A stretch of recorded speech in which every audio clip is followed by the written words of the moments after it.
doesn't mean anything. What's it mean?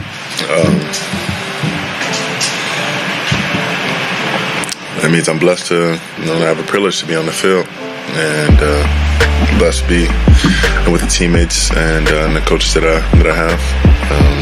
I couldn't do it without all of their help.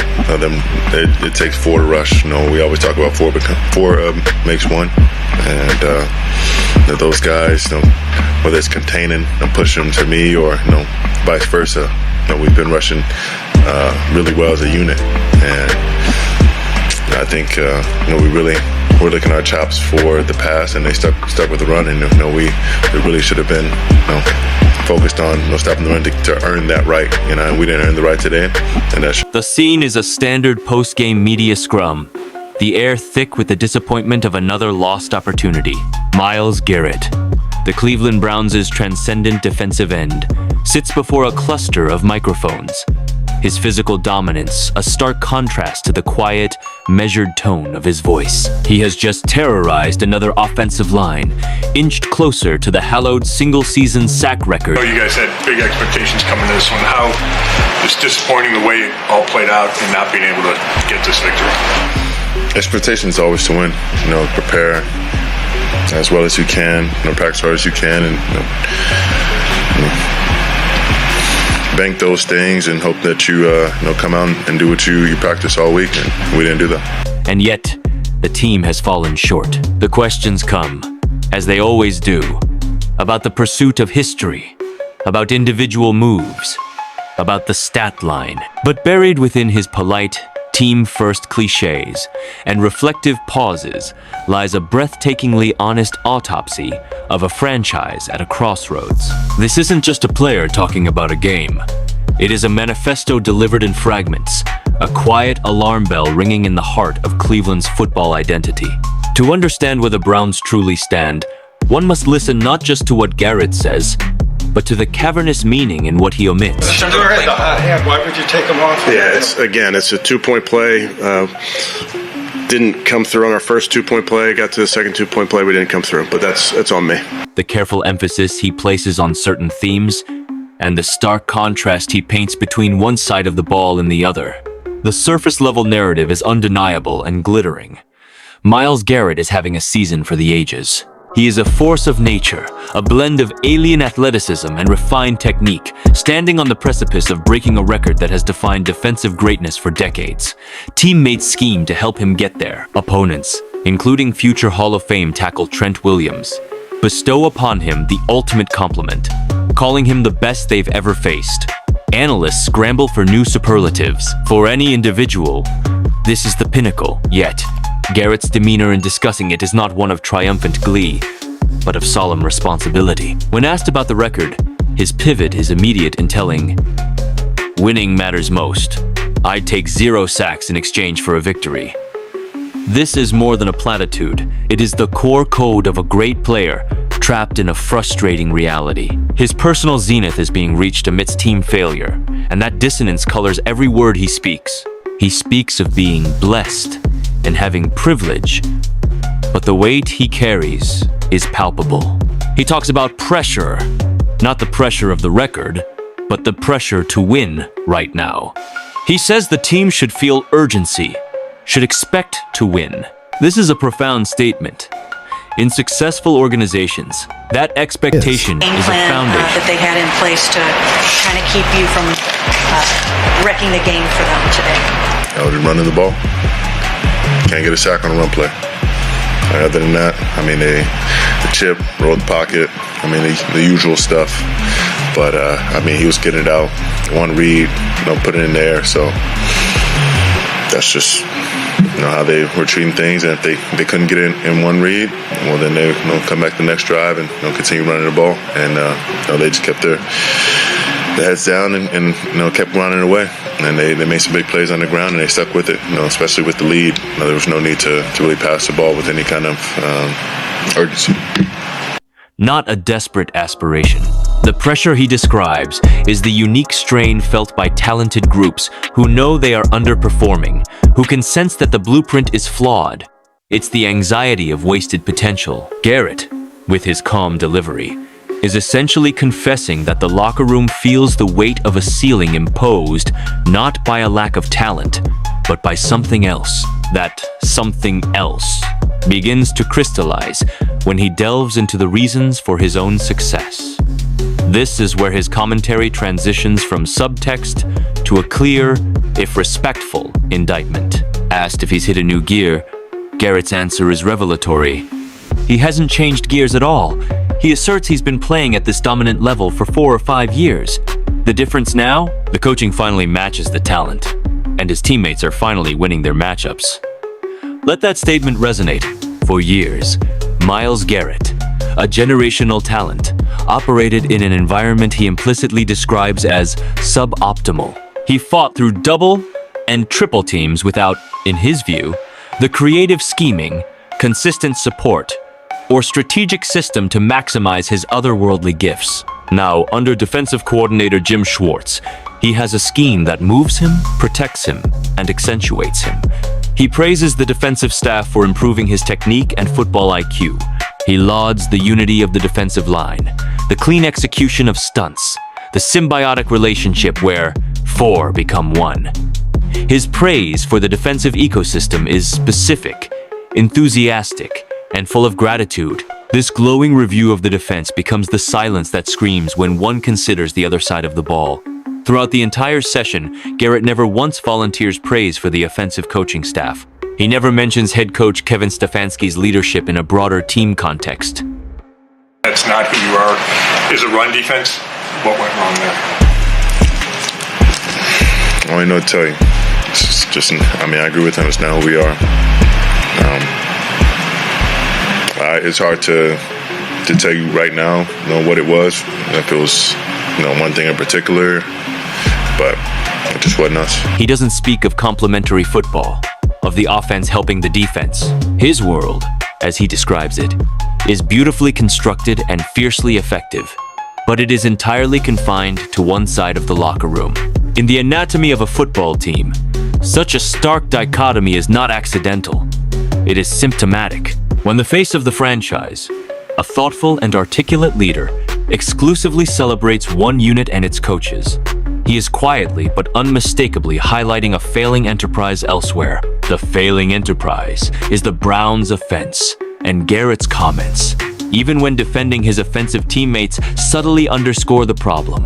When discussing rookie quarterback Cam Ward, who has been sacked a league-high 48 times, Garrett is protective and patient. He speaks of Ward looking composed, making big-time plays, and simply needing the game to slow down.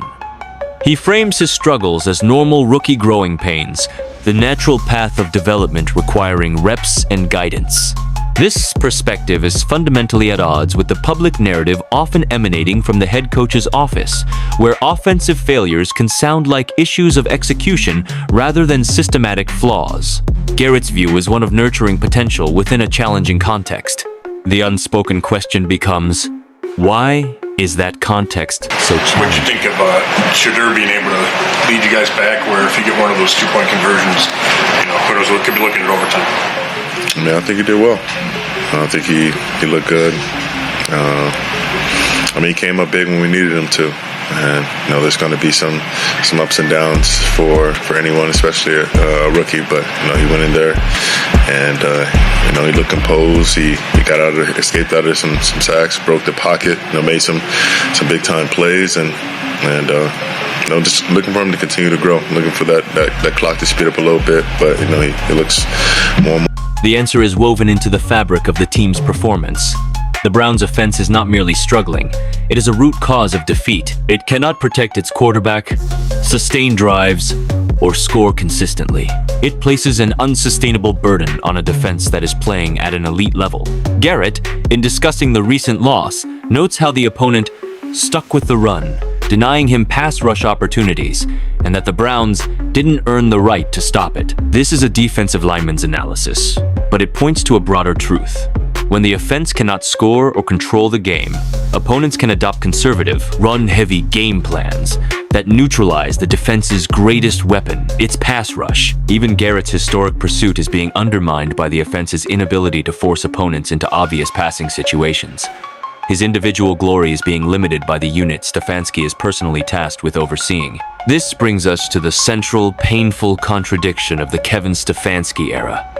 Stefansky was hired as an offensive-minded head coach, a guru brought in to modernize and stabilize that side of the ball.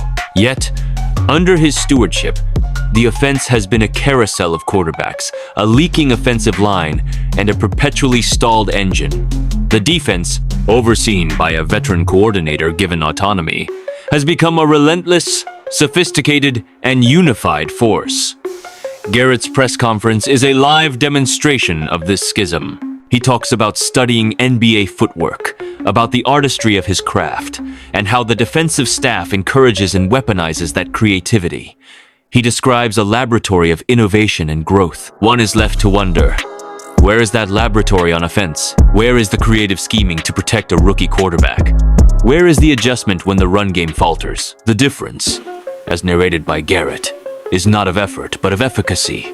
Not of talent, but of teaching. The most poignant moments come when Garrett discusses team goals versus personal ones. He reveals his target of 25 sacks came from a dream years ago, a personal beacon. While inspiring, it's also faintly tragic. On championship-caliber teams, elite players' dreams are consumed by Lombardi trophies, not individual records. Miles, what's your mentality for the last 4 games? What are you going to be telling your teammates? Same thing I always tell them. Prepare to win. Prepare. Work hard. Don't change anything about, from your focus, your preparation, your routine from the beginning of the year to now. This is setting us up for the rest of the year and next year. How we choose to handle these games is defining of not only our team but us as men. The fact that Garrett has clung to this personal milestone speaks to a perhaps subconscious understanding that team success might be elusive under the current structure. His repeated insistence that he'd trade all the sacks for wins isn't just nobility, it's a plea for the organization to match his commitment to the collective good. He wants to see his teammates smile. He wants the pressure in the building to lift. He is, in essence, begging for the other side of the ball to uphold its end of the bargain, so that his greatness can be translated into the only currency that ultimately matters: victories. His leadership tone is also instructive. He speaks to his defensive teammates about preparation, routine, and focus. He describes a brotherhood where players actively work to create opportunities for one another. This is a portrait of a healthy, player-driven culture. The glaring absence is any similar anecdote or energy described about the offense. Is there the same unity on the offensive line? The same deliberate scheming to make the quarterback's life easier? The silence on these points is a powerful commentary on the cultural divide within the team. A head coach's primary job is to foster one unified culture, not preside over two separate ones, one thriving, one flailing. When Garrett says, "This is setting us up for the rest of the year and next year," how we choose to handle these games is defining of not only our team, but us as men. He is elevating the stakes beyond X's and O's. He is talking about character, resilience, and legacy.